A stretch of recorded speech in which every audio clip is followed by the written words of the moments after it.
Good morning students, मैं Sonal Karnal, class 6 subject 6 social and political life book है आपकी। Page number जो है आपका 35 है। लेसन नंबर 4, चैप्टर नंबर 4, की elements of a democratic government. हमने इसमें पढ़ा था कि की एलिमेंट्स मीन्स इंपॉर्टेंट पॉइंट्स कौन से हैं डेमोक्रेटिक गवर्नमेंट के। डेमोक्रेटिक गवर्नमेंट का मीनिंग मैंने आपको बताया था कि जिसको पब्लिक चुनती है थ्रू वोट्स, उसे कहते हैं डेमोक्रेटिक, मतलब पब्लिकली जो पब्लिक जिसमें इन्वॉल्व होती है उसे कहते हैं डेमोक्रेटिक गवर्नमेंट। पब्लिक द्वारा ही वही गवर्नमेंट चुनी जाती है। तो इसमें हमने पढ़ा था कि साउथ अफ्रीका है जो एक कंट्री है, उसमें अलग अलग कलर्स के लोगों के हिसाब से उनकी जॉब्स दी जाती हैं। कलर्स के मतलब 3 कलर्स वहाँ पे हैं, ब्लैक वाइट, ठीक है। They are black people who belongs to South Africa, white comes who there to settle, and Indians. एक ब्लैक कलर के पीपल है, एक वाइट कलर के होते हैं जो कि वहाँ पे सेटल हो गए हैं, और एक इंडियंस हैं वहाँ पे। इन 3 लोगों में डिफरेंस किया जाता है वहाँ पर। तो कलर के हिसाब से लोगों को उनको फैसिलिटीज़ दी जाती हैं। मींस अगर जो हमने एग्जांपल पढ़ी थी इसमें कि जैसे एम्बुलेंस बुलाई जाती है, तो जो वाइट पीपल होते हैं, जो गोरे लोग होते हैं, उनके लिए जो एम्बुलेंस में सारी फैसिलिटीज़ होती हैं। लेकिन जो ब्लैक पीपल लोग होते हैं, जो काले लोग होते हैं, उनके लिए जो एम्बुलेंस बुलाई जाती है वो उसमें कोई फैसिलिटी नहीं होती है। तो जॉब भी जो हाई प्रोफाइल जॉब जो होती है वो वाइट लोगों को प्रेफर की जाती है, इंडियंस को और ब्लैक लोगों को पीछे रखा जाता है। जो ब्लैक इंडियंस होते हैं वो वहाँ पे लेबरर होते हैं, मतलब मजदूरी करने जाते हैं वहाँ पर, या वहाँ पे दूसरे काम करते हैं। जो वाइट लोग होते हैं उनको हक होता है वोट डालने का। पहले था ये, आज नहीं, ये बहुत सालों पहले की बात है ये। तो इस लॉ को कहा जाता है एपार्थाइड लॉ, ठीक है। तो ये जो है वाइट पीपल जो है उनको हक होता था वोट डालने का, गवर्नमेंट चुनने का। लेकिन जो ब्लैक पीपल होते थे उनको हक नहीं होता था कि वो वोट ले लें, या कोई जगह किसी जगह पे अच्छी जगह उनको अलॉट नहीं की जाती थी मकान बनाने के लिए। और जो वाइट पीपल लोग थे उनको अच्छे अच्छे बंगलो होते थे उनके। तो इसके आगे पढ़ते हैं हम। पेज नंबर आपका आ गया है 36 पे आ गया, 36 पे बुक पेज पे है। One black township was the south western township. एक टाउनशिप थी एक जिसमें ब्लैक लोग रहते थे, जिसे कहते थे south western township. Hector Pieterson lived here and he and his classmates joined the protest against learning the African language in school, ठीक है। एक जगह थी साउथ वेस्टर्न टाउनशिप थी, उसमें ब्लैक कलर के लोग रहते थे। तो वहाँ पे एक लड़का था हेक्टर पीटरसन। जो हेक्टर पीटरसन था वो वहाँ रहता था। उसके और उसके क्लासमेट्स थे जो उसके क्लास के साथ पढ़ने वाले थे। उन्होंने एक प्रोटेस्ट किया था, किसके खिलाफ? अफ्रीकन लैंग्वेज के खिलाफ, कि उनकी क्लास में जो है वो अफ्रीकन लैंग्वेज जो है वो बोली जाती है। This was the language that the whites spoke, ठीक है। वही बोला ना, रूल्स अलग अलग होते थे। तो अफ्रीकन जो लोग जो होते थे वो ब्लैक कलर के होते थे, उनकी लैंग्वेज अलग होती थी। लेकिन जो वाइट लोग थे उनकी लैंग्वेज होती वो क्या बोलते थे? अफ्रीकन, ठीक है। तो स्कूलों में वहाँ पे क्लासेस में अफ्रीकन लैंग्वेज बोली जाने लगी। तो बच्चों ने वहाँ प्रोटेस्ट किया कि यहाँ पे अफ्रीकन लैंग्वेज नहीं बोली जाएगी। Hector and other school students were being forced to learn this language but they wanted to learn their own language Zulu, ठीक है। जो वहाँ के बच्चे थे उनकी अपनी लैंग्वेज थी जुलू, वो चाहते थे हमें उसी लैंग्वेज में पढ़ाएं। लेकिन उनको फोर्स किया जाता था कि आप लोग अफ्रीकन लैंग्वेज बोलो, अफ्रीकन लैंग्वेज में पढ़ो। लेकिन उन बच्चों ने प्रोटेस्ट किया और वो चाहते थे कि उन्हें उन्हीं की लैंग्वेज में ही पढ़ाया जाए। The South African police beat up the protesters mercilessly and shot at the crowd. जो साउथ अफ्रीका की जो पुलिस थी उसने उन प्रोटेस्टर्स को जो इस खिलाफ थे कि ये लैंग्वेज नहीं बोलनी चाहिए, उनको मारा, इतनी बेरहमी से मारा कि और उनके जो भीड़ है भीड़ पे गोली चलाई गई। One of their bullets killed Hector.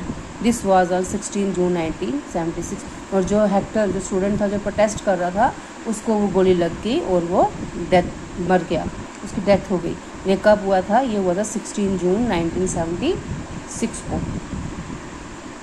The African National Congress, a group of people who led the struggle against apartheid and their most well known leader Nelson Mandela fought the apartheid system for several year. Apartheid system हो गया जिसमें कि colours के हिसाब से लोगों को अलग अलग में बांटा जाता था।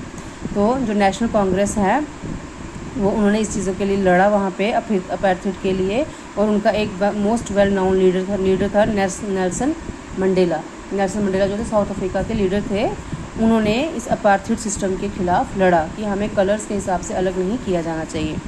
South Africa became a democratic country in which people of all races were considered equal. जब नेल्सन मंडेला ने जब खिलाफ लड़ाई लड़ी, तब उसके बाद जो है सभी लोगों को हक मिल गया और अफ्रीका जो है एक डेमोक्रेटिक कंट्री बन गई।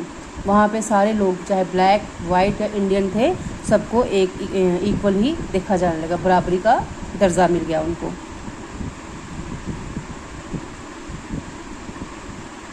अब नेक्स्ट है पार्टिसिपेशन। पार्टिसिपेशन है कि मतलब उसमें किस तरह से हिस्सा लेते थे वो। Why do we have regular elections? You have already read in the previous chapter that people make the decision in a democracy. बोला why do we have regular election? कि हमें जो है रेगुलर इलेक्शंस क्यों किए जाते हैं?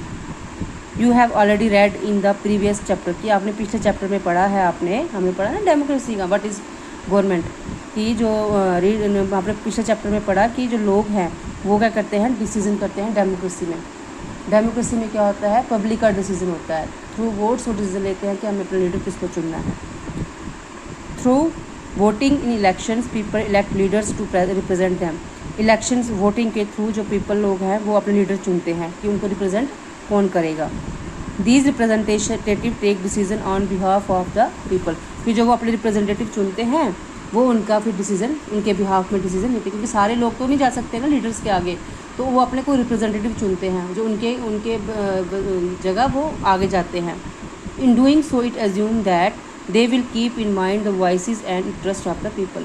और जो उनके मेंबर जाते हैं आगे उनकी बात लेकर, तो उनके दिमाग में उन लोगों की बातें होती हैं कि उन लोगों ने उनको क्या क्या कहा होता है और उनको क्या चाहिए।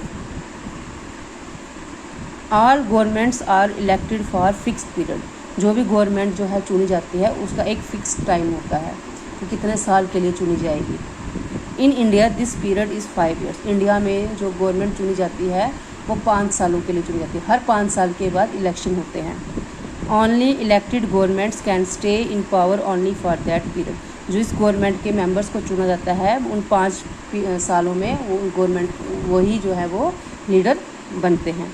If they want to continue to be in power then they have to be reelected by the people. अगर वो दोबारा से मतलब 5 साल उन्होंने गवर्नमेंट चली, अगर उसी गवर्नमेंट को दोबारा वापस आना है तो पब्लिक के द्वारा वो दोबारा चुने जाते हैं। अगर पब्लिक उनमें इंटरेस्टेड है तो अपने वोट के थ्रू वो उनको दोबारा चुन लेती है। This is the moment when people can sense their power in a democracy. इससे पता चलता है लोगों को कि हमारे अंदर कितनी पावर है, कि उन पब्लिक के अंदर ही पावर है कि वो अपना वोट किसको दें या ना दें।